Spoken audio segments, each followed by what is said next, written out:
What's up YouTube, Andy here, and this is the double wrap.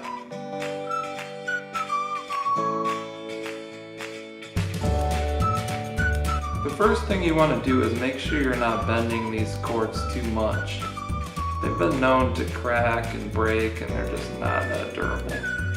So rather than wrapping the ends super tightly, I prefer to make a larger loop so there's less strain on them.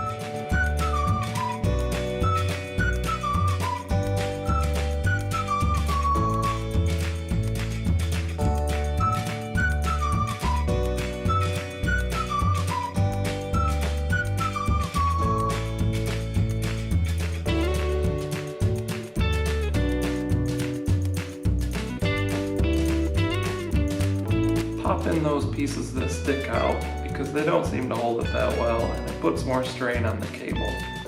So I wrap mine around the center instead.